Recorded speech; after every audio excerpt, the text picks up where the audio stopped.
I'm going back to Maureen's speech a couple months ago where she talked about guilty pleasures.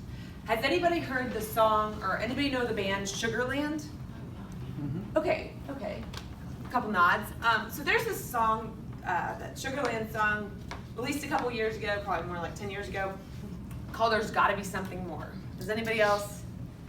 Okay, so that was my song. Probably for, the last 10 years, I'd be blaring that song, going to this job with a boss I didn't like, and, just like it resonated with me. And I've used that theme of there's gotta be something more for probably a good 10 years or however long it's been out, thinking through, what am I doing?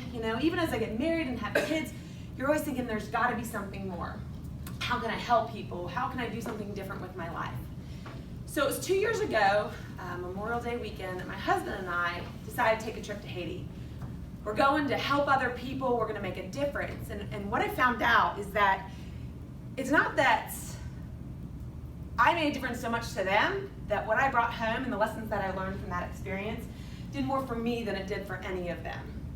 So I'm gonna tell you a little bit about this. So the first thing is, if anybody's been to Haiti, it's crazy. Kind of gives you the yips. My mother-in-law, my husband, and I flew into Port-au-Prince, Haiti after spending the night in the rental cars of area of Fort Lauderdale Airport, which is an experience of itself. We arrived there in complete and utter chaos, tons of people, just dynamic personalities, etc. So you get out of there, we found our car, and we're driving through Port-au-Prince. It's insane. Trash, clothes everywhere. What you might not know is all those Goodwill donations that don't make it through Goodwill end up on the shores of Haiti. You're going through, people are drinking out of these plastic bags, and I'm like, what is that? It's water, because they don't have fresh water. They drink them out of plastic bags because it's filtered. You just see people everywhere. And then you see these cinder blocks. It's cinder block central. You have cinder blocks everywhere. And behind these big cinder block walls with, barbed wire, you actually have these cinder block homes that are literally, an oversized dog shed with a corrugated tin roof. And you're just thinking, your mind is just, oh my gosh, how do these people survive in this environment? It's crazy. So we take traffic. Traffic's insane. It took us 2 hours to get to the first orphanage. And I think it was less than 20 miles. It was just crazy traffic everywhere. But the thing is, you get to this first orphanage, and we're going through the Global Orphan Project out of Parkville, great organization. And we're just on a vision trip to see orphanages, entertain kids, just, love on them, right? So the first orphanage we pull up to, we're exhausted, we've been up all night, and you open the van, and all of a sudden these kids, they just come running to you, and they're putting their arms around you, and they're smiling, and they've got big eyes, and they're just so excited to have you there. And whether you're sitting there holding them, or you're playing kickball, or you're playing cards, every orphanage that we visited, they just wanted attention. They wanted you to be there. Whether it's, I got my hair braided, I think they had dandruff, and they were like laughing at me. I'm like, how are these kids laughing at me for dandruff, But you put your hair in crazy braids and you're having a dance party in their bunk, And it was just so exhilarating.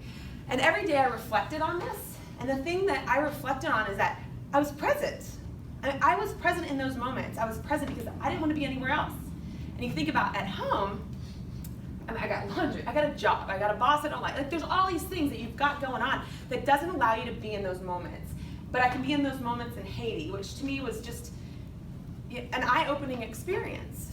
So the first lesson I learned is the value of being present. If you can be present in Haiti, you need to be present with your family and your kids, and maybe that's at something more versus, thinking it's something else, right? Lesson 1, the value of presence. Lesson 2 that I learned was their sense of community.